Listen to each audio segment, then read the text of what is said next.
Le Maroc est protégé par les hommes.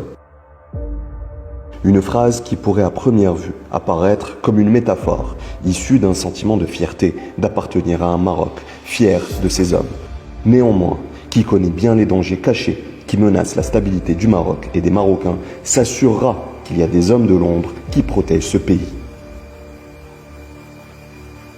Des hommes ayant un seul objectif, assurer la sécurité de la nation et de ses citoyens. Bien que les incidents terroristes qui ont visé le royaume se comptent sur les doigts d'une main, la menace plane toujours sur le Maroc et ses citoyens depuis des années. Les noms des organisations terroristes ciblant le Maroc et d'autres pays du monde peuvent varier, mais elles partagent toutes un seul objectif: l'industrie de la mort.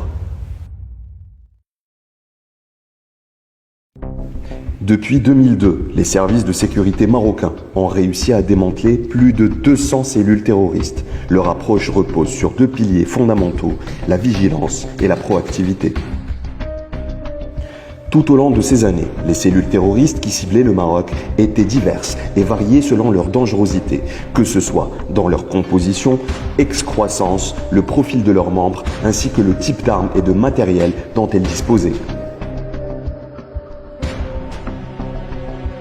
Ainsi, nous aborderons dans cette vidéo le mouvement des Moudjahidines au Maroc comme l'une des organisations terroristes les plus dangereuses qui a failli provoquer un véritable bain de sang au Maroc, si ce n'est grâce à la vigilance des autorités marocaines qui ont réussi à le démanteler et à mettre fin à son activité le 5 mai 2012.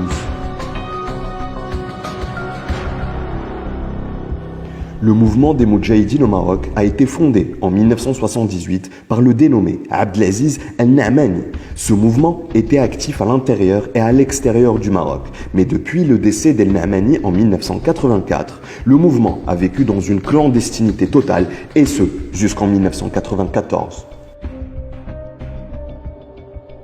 Mais ce mouvement a refait surface et a été évoqué lors de l'arrestation du dénommé Abdelilah Ziyad, l'un des auteurs de l'attentat terroriste de l'hôtel Hasni à Marrakech en 1994. Il s'est avéré ensuite que cette affaire était liée à une autre organisation et non au mouvement des Moudjahidines au Maroc. Cependant, le nom du mouvement reviendra sur le devant de la scène au moment des arrestations qui ont suivi les attentats ayant secoué le Maroc le 16 mai 2003, chose qui a dévoilé que cette organisation était bel et bien active. لقد ضرب الإرهاب الدولي هذا المساء بمدينة الدار البيضاء.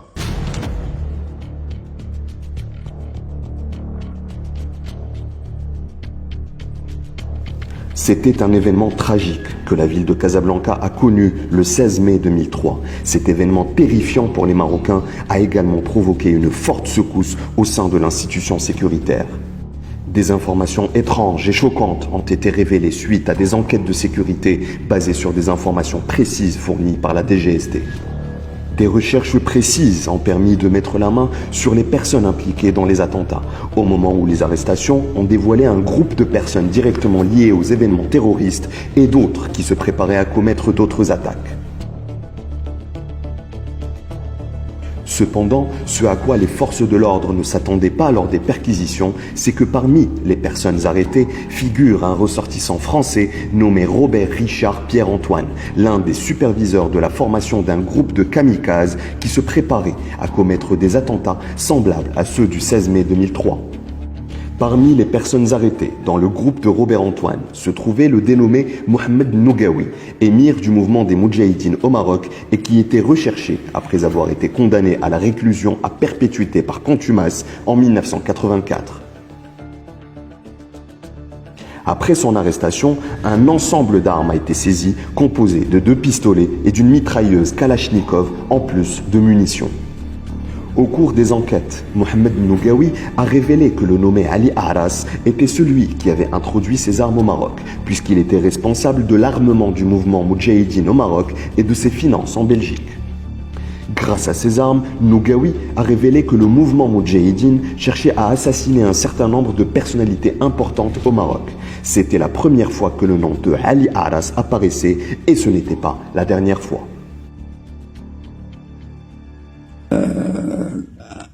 انتمى علي عراس إلى حركة المجاهدين في 1981. كان هو المسؤول اللوجستيكي أو المادي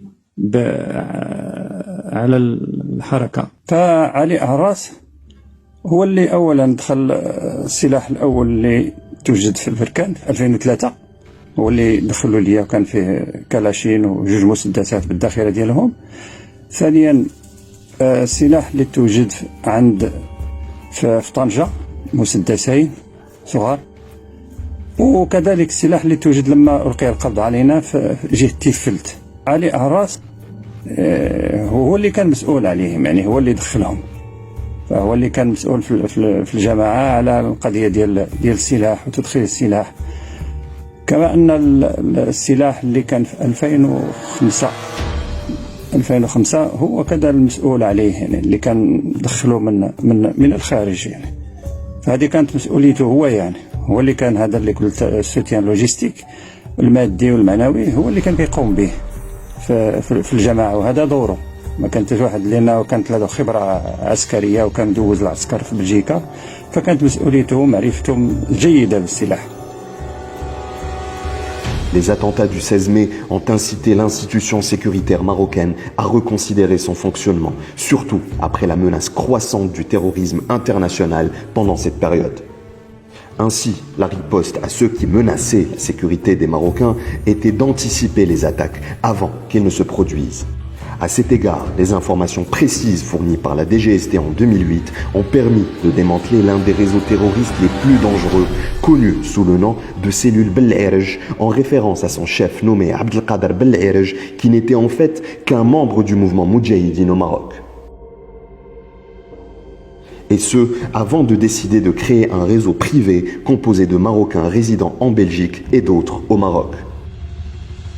وقد بيّنت المعلومات المتوفرة أن المعني بالأمر تشبع منذ السبعينات بأفكار تيارات وتنظيمات راديكالية الإسلامية، من بينها جماعة الإخوان المسلمين والطلائع الإسلامية وحزب التحرير الإسلامي، وانخرط سنة 1980 في صفوف الحركة الثورية الإسلامية المغربية، ثم التحق في سنة 1982 بحركة المجاهدين في المغرب.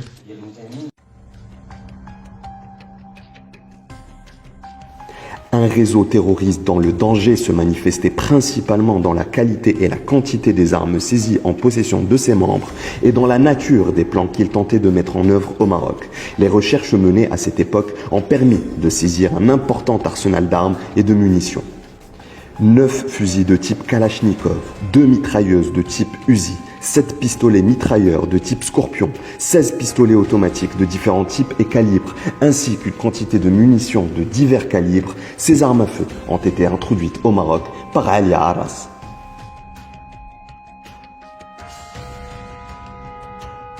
Suite aux données mentionnées précédemment et qui ne laissent aucun doute sur l'implication d'Ali Arras dans l'introduction des armes au Maroc, les autorités marocaines ont émis un mandat d'arrêt international contre lui avant qu'il ne soit arrêté par les autorités espagnoles en 2008 et extradé vers le Maroc en 2010 où il a écopé de 12 ans de prison ferme.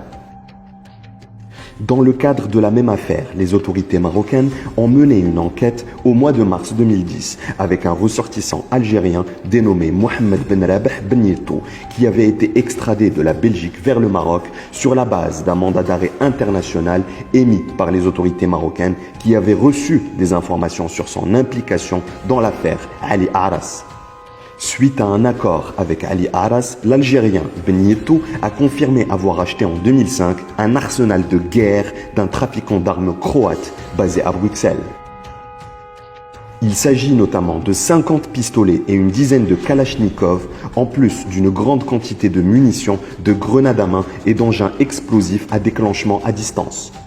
Les enquêtes ont révélé que Abdelkader Bel'Erj jouait le rôle de médiateur entre l'Algérien Ben Yelto et le marchand d'armes croate, tandis que Ali Arras finançait la transaction.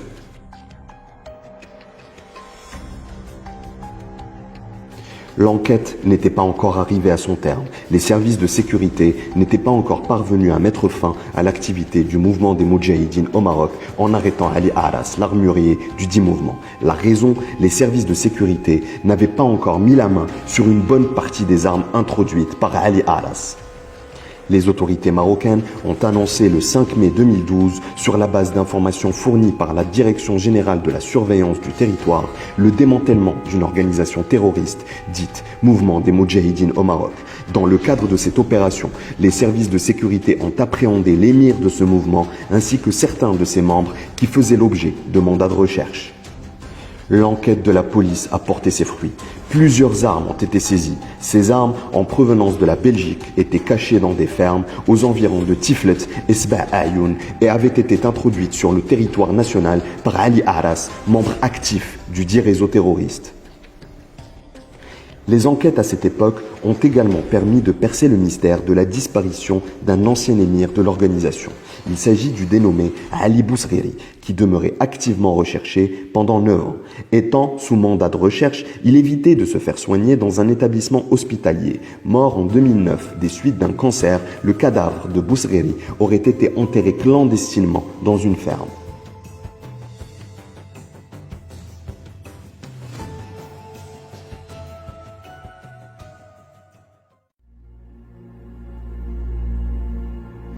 Il est vrai que certaines personnes peuvent réussir à tromper les gens pendant de longues années. D'autres peuvent même exceller à cacher leur côté diabolique sous un masque d'agneau. Mais souvenez-vous bien que la vérité est inévitable. Tout mensonge, maintes fois répété, accouche d'une vérité.